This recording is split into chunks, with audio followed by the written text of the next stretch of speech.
জঙ্গলের গভীরে এক ইচ্ছেধারী নাগিন থাকত। তার বয়স ১০০ বছরেরও বেশি। জাদুকরি ডাইনি একটা মাথার খুলির সাথে জাদু করছিল। সে বলতে থাকে, না না, হচ্ছে না, কোনোভাবেই আমার জাদু কাজ করছে না, কিছু একটা নিশ্চয়ই গন্ডগোল আছে। কে আছো? জিতু আর রাজকুমারী ভয়ে বাঁচাও, চিৎকার করতে থাকে। বাঁচাও, বাঁচাও। আমাদের কে আছো? বাঁচাও আমাদের। রাজকুমারীকে টানতে টানতে একটা গুহায় ভিতর নিয়ে যায়। আমার প্রতিশোধ। ঘন জঙ্গলের পাশে রামু নামে এক গরিব কাঠুরে তার ছেলে জিতুর সাথে বসবাস করত। তার স্ত্রী এক কঠিন রোগে মারা গিয়েছে আজ ৩ বছর হলো। রামুর শরীরটাও এখন খুব একটা ভালো না। তার ১০ বছরের ছেলে এটা ভালো করেই জানে, তাই সে সংসারের কাজ ও তার বাবার কাজে অনেক সাহায্য করে। একদিন সকালের রামু কাশতে কাশতে ঘুম থেকে উঠল। বাবা, আজকেও তোমার শরীরটা খারাপ। আজ আপনি বাড়িতে আরাম করুন। আজকে আমি একাই জঙ্গলে গিয়ে কাঠ কেটে আনব। না না, তুই এখনো অনেক ছোট বাবা। ওই জঙ্গল অনেক ভয়ঙ্কর, ওখানে অনেক হিংস্র প্রাণী আছে। আমি চলে যাব, তুই ঘরেই থাক, আমি পারবো, তোকে চিন্তা করতে হবে না। এটা কি করে হয় বাবা? এত অসুস্থতায় আমি তোমাকে একা ছাড়তে পারি না। যদি জঙ্গলে তোমার কিছু হয়ে যায়, তখন আমি কোথায় খুঁজব তোমায়? যখন তুমি একা জঙ্গলে যাও, তখন আমার অনেক চিন্তা হয়। আমি একা ঘরে চুপ করে বসে থাকতে পারি না। রামুও বোঝে তার ছেলে ১০ বছরের হলেও সে সংসারের দায়িত্ব তার কাঁধে নিতে চায়। সে হালকা হেসে বলল, এ তো বড় হয়ে গেছিস তুই, হ্যাঁ? চল, আজ আমার সাথেই চল, আমার পিছনেই থাকবি। আর অস্বাভাবিক কিছু দেখলে আমাকে আগে জানাবি। তবে প্রতি মুহূর্তে সাবধান আর সতর্ক থাকতে ভুলবি না কিন্তু। ঠিক আছে বাবা, আমি আজকে তোমার সাথেই যাব। তুমি আমার সাথে থাকলে আমার কোনো কিছুতেই ভয় লাগে না। এভাবেই তাদের দুজনের ছোট্ট সংসার হাসি খুশিতে ৫টা বছর পেরিয়ে গেল। জিতু এখন ১৫ বছরের হয়ে গেছে। জিতুর মনে তার মায়ের জন্য হাজার প্রশ্ন জাগে। সে তার মায়ের ব্যাপারে জানার জন্য তার বাবার কাছে প্রশ্ন করে। বাবা, মা কেমন ছিল? অনেক শান্ত, পুরো তোর মতোই ছিল তোর মা। আজ যদি তোর মা বেঁচে থাকতো তাহলে অনেক খুশি হতো। মা কোলে করে নিয়ে আমাকে খাবিয়েছে? আরে হ্যাঁ, অনেক খাবিয়েছে তোকে বাবা। তোকে তো তোর মা এক মুহূর্তের জন্য দূরে সরিয়ে রাখতো না, সব সময় বুকের মধ্যে আগলে রাখতো। মা কেমন করে হাসতো বাবা? তোর মায়ের হাসিতে আমার সারা দিনের কষ্ট দূরে চলে যেত। এমনই একদিন আজ আমি যেতে পারবো না বাবা, শরীর আর পেরে উঠছে না বাবা। তুমি বিশ্রাম করো বাবা, তুমি শুধু সময় মতো ওষুধ খেয়ে নিও। আর হ্যাঁ, কোনো চিন্তা করবে না, আমি সময় মতো তাড়াতাড়ি চলে আসব। সাবধানে যাও বাবা, আর তাড়াতাড়ি চলে আসবে। সেই দিন জিতু প্রথমবার একাই জঙ্গলে কাঠ কাটতে গেল। কাঠ কাটতে কাটতে হঠাৎ সে ঘোড়া ও ঘোড়ার গাড়ি তার দিকে এগিয়ে আসার শব্দ পায়। জিতু সঙ্গে সঙ্গে লুকিয়ে যায়। সে দেখে ওখানে ওই রাজ্যের রাজা কৃষ্ণচন্দ্র ও রাজকুমারী চন্দ্রাবতীকে নিয়ে জঙ্গলের ভেতর থেকে যাচ্ছিলেন। রাজা ও রাজকুমারী এক জায়গায় এসে দাঁড়ালেন। এদিকে জিতু লুকিয়ে লুকিয়ে রাজা ও রাজকুমারীকে দেখতে থাকে। এটা তো মনে হচ্ছে রাজকুমারী, এত সুন্দরী, দেখে মনে হচ্ছে স্বর্গ থেকে কোনো অপ্সরা নেমে এসেছে। এত সুন্দরী কন্যা এর আগে আমি কখনো দেখিনি। আমি কিছুতেই এই কন্যার থেকে চোখ ফেরাতে পারছি না। সে প্রথমবার এত কাছ থেকে রাজা ও রাজকুমারীকে দেখতে থাকে। রাজকুমারী ফুল তুলতে তুলতে আর প্রজাপতির পিছু নিতে নিতে জিতুর কাছে চলে আসে। ওদিকে রাজা ও সৈন্যরা শিকার করে রাজকুমারীকে ভুলে তারা ওখান থেকে চলে যায়। হঠাৎ রাজকুমারী জিতুকে দেখতে পায়। ওখানে কে কে লুকিয়ে আছো? আর দ্বিতীয়বার আমি বলবো না, সাহস থাকলে বেরিয়ে এসো। তুমি কে, আর কোন উদ্দেশ্যে তুমি ওখানে লুকিয়েছিলে? এরপর জিতু ওখান থেকে বেরিয়ে আসে। আমি দুঃখিত রাজকুমারী, আমি খারাপ উদ্দেশ্য নিয়ে এখানে দাঁড়িয়েছিলাম না। আসলে আমি কাঠুরের সন্তান। আজ বাবার অসুস্থতার কারণে উনি কাঠ কাটতে আসতে পারেনি, তাই আমি একা এসেছি। কিন্তু তুমি লুকিয়েছিলে কেন বলো? কাঠ কাটার সময় আপনাদের জঙ্গলে আসার শব্দে আমি লুকিয়ে যাই। সেই থেকেই আমি এখানে দাঁড়িয়ে আছি, সামনে আসার সাহস পাইনি। রাজকুমারী হেসে বলে, আমি কি বাঘ না ভাল্লুক যে তুমি আমাকে ভয় পাচ্ছ? আমি তো তোমার মতোই সাধারণ মানুষ, আমাকে তো ভয় পাওয়ার কিছুই নেই। কিন্তু তোমার পরিচয় এখনো আমাকে দাওনি। তোমার নাম কি? আমি জিতু, এক কাঠুরের সন্তান। আপনার পিতা রাজামশাই অনেক আগেই চলে গিয়েছেন, কিন্তু আপনি একাই জঙ্গলে ঘুরে বেড়াচ্ছেন। আমি ভাবলাম আপনি হয়তো হারিয়ে গিয়েছেন, তাই একা এখানে আছেন। তাই আপনাকে সাহায্য করার জন্য আমি বেরিয়ে এলাম। না না, আমি ইচ্ছে করেই পিতার সাথে যাইনি। আমি ওনাকে মিথ্যে বলে এদিকে চলে এসেছি। আসলে পিতা আমাকে এই জঙ্গলে আসতে দেন না। উনি বলেন এই জঙ্গলে নাকি বড় বড় সাপ, এমনকি বাঘ ভাল্লুকও আছে। পিতা আরও বলেন আমার নাকি হিংস্র প্রাণীতে জীবন সংকট আছে। রাজগুরু আমার কুষ্টিতে এমনটা পেয়েছেন, কিন্তু আমি কোনো কিছুতেই ভয় পাই না। আপনি তো অনেক সাহসী রাজকুমারী, কিন্তু আপনার যখন বিপদ আছে তখন চলুন আপনাকে মহলে এগিয়ে দিয়ে আসি। হ্যাঁ চলো, এই প্রথমবার তোমাকে আমার মনের কথাগুলো বলতে পেরে অনেক ভালো লাগছে। তুমি কোথায় থাকো জিতু? আমি পাশেই থাকি। তার মানে আমি যখনই জঙ্গলে আসব তোমাকে দেখতে পাবো? হ্যাঁ, আমি এই জঙ্গলে কাঠ কাটতে আসি। আপনি জঙ্গলে এলেই আমাকে পেয়ে যাবেন। তবে এখন আমি যাই। হ্যাঁ, আসুন। এরপর তারা দুজন কথা বলতে বলতে জিতু রাজকুমারীকে মহলে পৌঁছে দিয়ে সে তার বাড়িতে চলে আসে। পরের দিন জিতু একা বসে বসে রাজকুমারীর কথা ভাবতে থাকে। ও তো রাজকুমারী, আর আমি তো সাধারণ কাঠুরের ছেলে। ওহ, কি আবার আমার সাথে দেখা করতে আসবে নাকি ভুলে যাবে আমাকে? তার নিশ্চয়ই রাজমহলে অনেক সখীরা আছে, কিন্তু আমার তো কোনো বন্ধু নেই। আমি এসব কি ভাবছি? কোথায় রাজকুমারী আর কোথায় আমি? রাজকুমারী কোনোদিনও আমাকে তার বন্ধু হিসাবে মেনে নেবে না। আজও সে জঙ্গলে কাঠ কাটতে যায়। সে কোনোভাবেই কাঠ কাটায় মন বসাতে পারছিল না, তাই সে এক জায়গায় বসে রাজকুমারীর জন্য অপেক্ষা করে। রাজকুমারীও কিছুক্ষণ পর ওখানে আসে।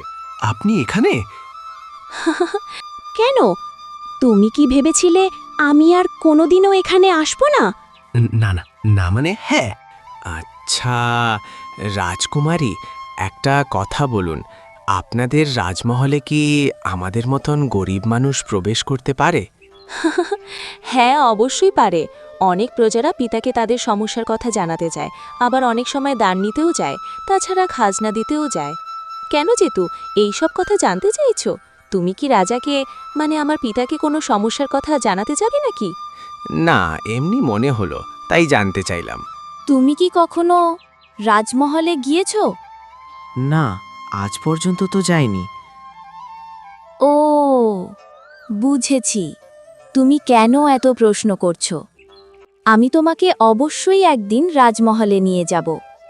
ওখানে আমার ফুলের বাগান তোমাকে ঘুরিয়ে দেখাবো।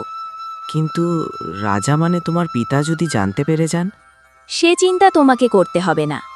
আমি যেখানে থেকে যেতে বলবো ওখান থেকে গেলে তোমার কোনো ভয় থাকবে না। এরপরে রাজকুমারী মহলে আর জিতু তার কুঁড়ে ঘরে ফিরে আসে। এরপর থেকে জিতু আর রাজকুমারী প্রতিদিনই লুকিয়ে দেখা করতে থাকে। তাদের বন্ধুত্ব কখন যে ভালোবাসায় পরিণত হলো তারা নিজেরাও জানত না। ওই জঙ্গলের গভীরে এক ইচ্ছেধারী নাগিন থাকত। তার বয়স 100 বছরেরও বেশি। একদিন সে জিতু আর চন্দ্রাবতীকে জঙ্গলে দেখে নেয়। এটা আমি কি দেখছি? আমি নিজের চোখকেই বিশ্বাস করতে পারছি না। যার অপেক্ষায় এত বছর ছিলাম সেই নিজেই আমার শিকার হতে এসেছে। ওর ভাগ্য আমি লিখব, কিন্তু পাশে ওটাকে জানতে হবে। আমাকে মানে আমাকেই ওদের ওপর নজর রাখতে হবে। না না, এই সুযোগ আমি কিছুতেই হাতছাড়া হতে দেব না। 1000 বছরের পরিশ্রম একটা ছোট ভুলে নষ্ট হয়ে যেতে পারে।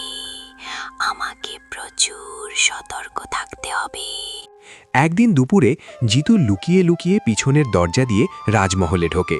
রাজকুমারী তার জন্য অপেক্ষা করছিল। তুমি এসে গেছো। হ্যাঁ, শুধু তোমার জন্য সাহস করে চলে এসেছি। তোমার ভয় লাগেনি? আমি তো ভেবেছিলাম তুমি আসবেই না। চলো, তোমায় আমি রাজমহল ঘুরিয়ে দেখাই। আমি যে তোমার সাথে প্রতিদিন লুকিয়ে দেখা করি, এটা যদি রাজামশাই জানতে পারেন, তাহলে তো উনি আমার গর্দান নেবেন। আমি থাকতে তোমাকে একদমই ভয় পেতে হবে না। যদি কিছু হয় তাহলে আমি সামলে নেব। বুঝেছ বাবু মশাই? আর দেরি করো না, চলো চলো। রাজকুমারী লুকিয়ে লুকিয়ে জিতুকে রাজমহল ঘুরিয়ে দেখাচ্ছিল। ওই জঙ্গলে একদিন এক সাধু আসে। তার সাথে রাজকুমারীর দেখা হয়। সাধু বাবা, আপনি ঘন জঙ্গলে? সাধু রাজকুমারীর ভাগ্য গণনা করে বলতে থাকে। কন্যা, তোমার জীবনে ঘোর অন্ধকার নেমে আসতে চলেছে। এখন থেকেই সাবধান হয়ে যাও, না হলে বিপদের শেষ থাকবে না। কি বলছেন বাবা? আমি কিছুই বুঝতে পারছি না। দয়া করে আমাকে বুঝিয়ে বলুন। কন্যা, তোমার কুষ্টি অনুযায়ী তোমার উপর যে বিপদের সংকট ছিল সেটা এগিয়ে এসেছে। এখন তোমাকে অনেক সুরক্ষিত থাকতে হবে। সাধু বাবা, এই বিপদ থেকে বাঁচার উপায় বলুন। বাঁচার উপায় তো আছেই। একমাত্র সত্যিকারের ভালোবাসাই তোমাকে ওই বিপদ থেকে রক্ষা করতে পারে। ভালোবাসা যদি মিথ্যে হয়, তাহলে কিন্তু তোমার বাঁচার কোনো উপায় আমি দেখতে পাচ্ছি না। তাহলে আমি পরীক্ষা নিতে রাজি আছি। আমি যাকে এত ভালোবাসি, সেও কি আমার মতোই আমাকে ভালোবাসে, নাকি সে আমার সাথে ছলনা করছে? আমাকে জানতে হবে। তবে এখন আসি বাবা, আমার প্রণাম গ্রহণ করুন। এরপর রাজকুমারী জিতুর সাথে চলে যায়, আর সাধু ওখান থেকে চলে যায়। এভাবেই কিছু বছর কেটে যায়। জিতু আর রাজকুমারী আরও বড় হয়ে যায়। একদিন, আর আজ তোমাকে অনেক সুন্দর লাগছে চন্দ্রাবতী। মনে হচ্ছে স্বর্গ থেকে কোনো পরী নেমে এসেছে আমার সামনে। একদিন রাতে জাদুকরি ডাইনি একটা মাথার খুলির সাথে জাদু করছিল। সে বলতে থাকে, না না, হচ্ছে না, কোনোভাবেই আমার জাদু কাজ করছে না। কিছু একটা নিশ্চয়ই গন্ডগোল আছে। হয় সাধুর জন্য। হ্যাঁ হ্যাঁ, ওই সাধুর জন্য আমি ওই শক্তি পেতে পেতে হারিয়েছি। আগে শক্তিটা হাসিল করি, তারপর ওই সাধুকেই সবার আগে এই পৃথিবী থেকে সরিয়ে দেব। ওকে মেরে ফেলতে হবে। না না, ওকে আমি আমার চাকর করে রাখব। আমি যা বলবো ওকে তাই করতে হবে। মনে মনে ভাবলেই এত মজা হচ্ছে। আর মাত্র একটা দিন, তারপর আমি এই বিশ্ব ব্রহ্মাণ্ডের রানী হয়ে যাব। আর অপেক্ষা করতে পারছি না। পরের দিন জিতু আর রাজকুমারী জঙ্গলে আসে। তখন হঠাৎ ইচ্ছেধারী নাগিন এক ডাইনির রূপ নিয়ে জঙ্গলে তাদের সামনে আসে, আর রাজকুমারীকে বলতে থাকে, কোথায় যাচ্ছ তোমরা? কে তুমি? আর এখানে কেন এসেছো? চলে যাও এখান থেকে। আমাদের কোনো ক্ষতি করার চেষ্টা করবে না। কোন উদ্দেশ্যে এখানে এসেছো তুমি? আমি তোমাদের মৃত্যুদূত।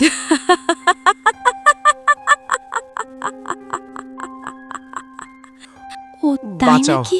আমাদের কে কে আছো? আছো? বাঁচাও আমাদের। বাঁচাও, বাঁচাও। কেউ বাঁচাতে বাঁচাও। আসবে না। তোমরা বৃথাই চিৎকার করে আমার কান ঝালাপালা করে দিচ্ছ। পৃথিবীর কোনো সামান্য মানুষ আমার সামনে আসার সাহস করবে না। আমি আজকে এই পৃথিবীর সবথেকে ক্ষমতাবান ডাইনি হয়ে যাব। রাজকুমারীকে আমার দরকার। এর জন্য আমি 1000 বছর ধরে অপেক্ষা করে আছি। এ তো সহজে তোমাদের নিস্তার নেই বাচারা। জাদুকরি ডাইনি মন্ত্র পড়তে থাকে, আর তখন ওখানে ঝড় উঠে। এসব দেখেই কে আছো? জিতু আর রাজকুমারী ভয়ে বাঁচাও, চিৎকার করতে থাকে। বাঁচাও, বাঁচাও, আমাদের কে আছো? বাঁচাও আমাদের। হঠাৎ দুইজনে জ্ঞান হারিয়ে পড়ে যায়। তখন ডাইনি রাজকুমারীকে টানতে টানতে একটা গুহায় ভিতর নিয়ে যায়। আমার প্রতিশোধ চাই। প্রতিশোধ শুধু সময়ের অপেক্ষা, তারপর রাজকন্যা, তুমি আমার নজর থেকে আর বাঁচতে পারবে না। কি দারুণ শান্তি! আমার পুরস্কার আমি পেতে চলেছি। সেই সময় চলে এসেছে যার অপেক্ষায় আমি কয়েক হাজার বছর থেকেছিলাম। কি অসহ্য এই অপেক্ষা! দিন রাত শুধু এই মুহূর্তের জন্য বেঁচে থাকা। এখন আমাকে আর কেউ আটকাতে পারবে না। আমি সেই শক্তি পেতে চলেছি। এখন পুরো ব্রহ্মাণ্ড আমার হাতের মুঠোই হতে চলেছে। আমি খুশিতে পাগল হয়ে যাচ্ছি। এদিকে জিতুর জ্ঞান ফিরতে সে রাজকুমারীকে খুঁজতে থাকে, কিন্তু কোথাও রাজকুমারীকে সে খুঁজে পাচ্ছিল না। কি হলো? কোথায় গেল রাজকন্যা? আর ওই ডাইনি কি রাজকন্যাকে নিয়ে গেল? যেটাই ভয় পেয়েছিলাম সেটাই হলো। আমার সামনেই রাজকন্যাকে ধরে নিয়ে গেল, আর আমি কিছুই করতে পারলাম না। আর দেরি নয়, এক্ষুনি সেই সাধু বাবার কাছে যেতে হবে। একমাত্র উনি আমাদের বিপদ থেকে রক্ষা করতে পারেন। তখন তার সেই সাধুর কথা মনে পড়ে। সে ছুটে যায় সাধুর কাছে আর সাধুকে রাজকুমারীর নিখোঁজের কথা বলতে থাকে। বাবা, আমি কিছুই করতে পারলাম না। এক ডাইনি রাজকন্যাকে ধরে নিয়ে গেছে, তাও আমার সামনে। বাবা, আপনি রাজকন্যাকে রক্ষা করুন। সাধু তার চোখ বন্ধ করে দিব্য দৃষ্টি দিয়ে দেখতে থাকে। এক অন্ধকার গুহায় রাজকন্যাকে বন্দি রেখেছে ওই ইচ্ছেধারী নাগিন। সে এখন এক ভয়ঙ্কর ডাইনির রূপ নিয়েছে। আমাকে সঠিক রাস্তা দেখান। আমি কি করে ওই ডাইনির হাত থেকে রাজকন্যাকে উদ্ধার করব? এখান থেকে 2 ক্রুজ দূরে জঙ্গলের গভীরে এক গুহা আছে। ওখানেই রাজকন্যাকে বন্দি করে রেখেছে। সবাই ওই গুহায় প্রবেশ করতে পারে না। আমি তোমায় এক মন্ত্র শিখিয়ে দিচ্ছি। ওখানে গিয়ে 3 বার ওই মন্ত্র উচ্চারণ করলেই ওই গুহার দরজা খুলবে। তুমি শীঘ্রই রওনা দাও, না হলে ওই ডাইনি রাজকন্যাকে হত্যা করবে। রাজকন্যাকে হত্যা করলেই ওই ডাইনি অনেক শক্তিশালী হয়ে উঠবে। তখন কোনো শক্তি ওকে হারাতে পারবে না। পুরো ব্রহ্মাণ্ড নিজের কবলে করে নিতে চায়।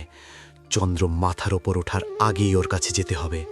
তুমি এক্ষুনি চলে যাও, আর দেরি করো না। যাও যাও।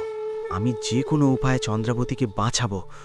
এদিকে রাজকুমারী যখন জ্ঞান ফিরে আসে, তখন সে তাকে লোহার চেনে বাঁধা অবস্থায় পায়। আমাকে ছেড়ে দাও। তুমি জানো আমি কে? আমার পিতা যদি জানতে পারে তোমাকে শেষ করে দেবে। ছেড়ে দাও আমায়। আমাকে ধরে রেখেছো কেন? ছাড়ার জন্য তো তোমাকে ধরিনি রাজকন্যা, তোমাকে মারার জন্য ধরেছি।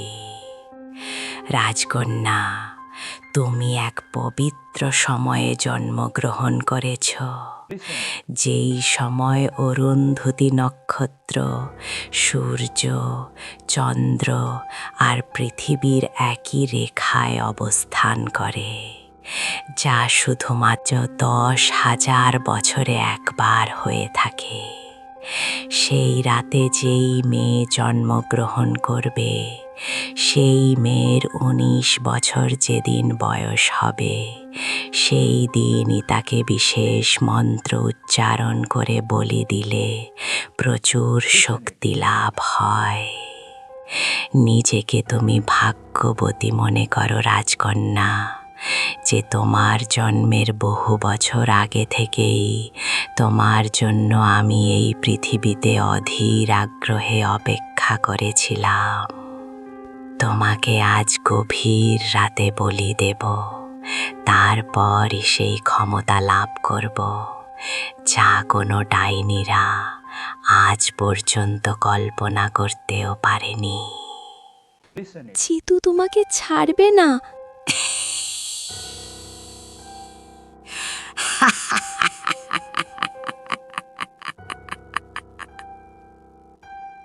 তোমার পিতাকে আমি ভালো করেই জানি।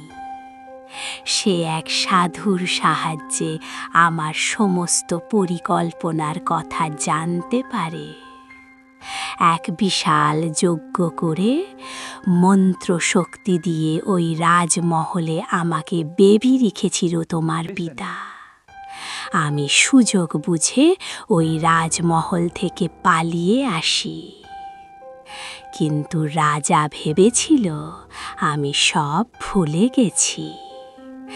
না, আমি কিছুই ভুলিনি, কিন্তু আমি এত বছর শুধু অপেক্ষা করে গেছি, আর তুমি নিজেই আমার অপেক্ষার অবসান করলে।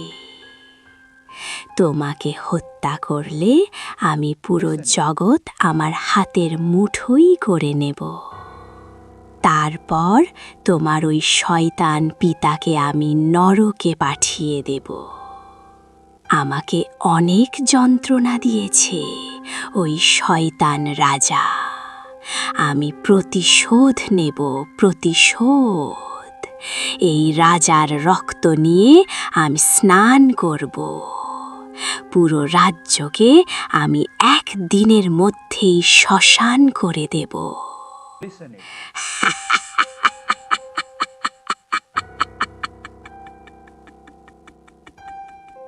এদিকে জিতু অন্ধকারে জঙ্গলের মধ্যে থেকে হিংস্র পশু পাখিদের ভয়কে পেছনে ফেলে রাজকুমারীকে বাঁচানোর উদ্দেশ্যে ছুটে যেতে থাকে। অবশেষে সে এই জায়গায় চলে আসে। তখন একটা বন্ধ গুহা দেখতে পায়। জিতু সাধুর বলা সেই মন্ত্র পড়তেই গুহার দরজা খুলে যায়, আর জিতু গুহার মধ্যে ঢুকে যেতে থাকে। হঠাৎ সে রাজকুমারী আর সেই ডাইনিকে দেখতে পায়।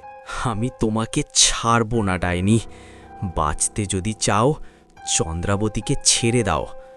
এই পর্যন্ত তুমি চলে এসেছ, তোমার সাহস আছে বলতে হবে, কিন্তু এই বোকামির জন্য নিজের জীবনটা হারাবে। ভেবেছিলাম একজনকে হত্যা করব, কিন্তু না, তুমিও মরতে চলে এসেছ। তাহলে সাধারণ একটা তুচ্ছ বালক, সে কিনা বলছে আমাকে মারবে, আর তোমার মতো সামান্য মানুষের হুমকিতে ভয় পেয়ে আমি পালিয়ে যাব? এ তো আমার কল্পনার বাইরে। আজ তোর মতো হাজার হাজার লাখ লাখ মানুষও আমাকে বাধা দিলেও সবার মুন্ডু নিয়ে ফুটবল খেলব। বুঝেছিস বাছাধন?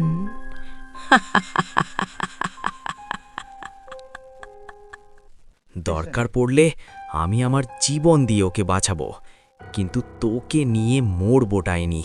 তোর উদ্দেশ্য সফল হতে দেব না, কখনোই না। ডাইনি তার জাদুর লাঠি দিয়ে রাজকুমারীর ওপর জাদু করতে থাকে। জাদুকরি ডাইনি মন্ত্র পড়তে থাকে।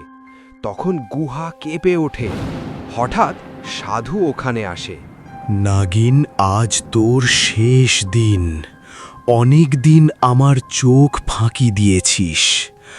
আমি কোনোভাবেই ওই শক্তি তোকে পেতে দেব না। তুইও এখানে চলে এসেছিস, পোকার মতো লাইন দিয়ে আসতে আছে। তোদের কি সবার মরার পাখা গজিয়েছে নাকি? তোর কি সামান্য বুদ্ধি নেই মাথায়? ভেবেছিলাম তোকে আমার গোলাম করে রাখব, কিন্তু তুই তো নিজের মৃত্যুকে ডেকে এনেছিস। হা হা হা হা হা। নিজের মৃত্যুর জন্য প্রস্তুত হো। এদিকে সুযোগ বুঝে জিতু ডাইনির কাছ থেকে ওর জাদুর লাঠি নিয়ে নেয়। কি করলে এটা তুমি? ওটা আমাকে ফেরত দাও, না হলে তোমাকে আমি এক্ষুনি ভস্ম করে দেব। আমাকে রাগানোর চেষ্টা করো না, ভালো ভালোই আমাকে ওটা দিয়ে দাও। আমি তোমাকে ছাড়ব না ডাইনি। না না না না, আমি মারা যাচ্ছি। এটা হতে পারে না, এটা অসম্ভব। লাঠির জাদু ডাইনির গায়ে গিয়ে পড়ে, আর সঙ্গে সঙ্গে ডাইনি পাথরে পরিবর্তিত হয়। তুমি ঠিক আছো তো চন্দ্রাবতী? হ্যাঁ, আমি ঠিক আছি। আমি অনেক ভয় পেয়েছিলাম। তুমি নিজের জীবনের তোয়াক্কা না করে এখানে কেন এসেছিলে? কারণ আমি তোমাকে অনেক ভালোবাসি চন্দ্রাবতী। তোমার যদি কিছু হয়েছে তো?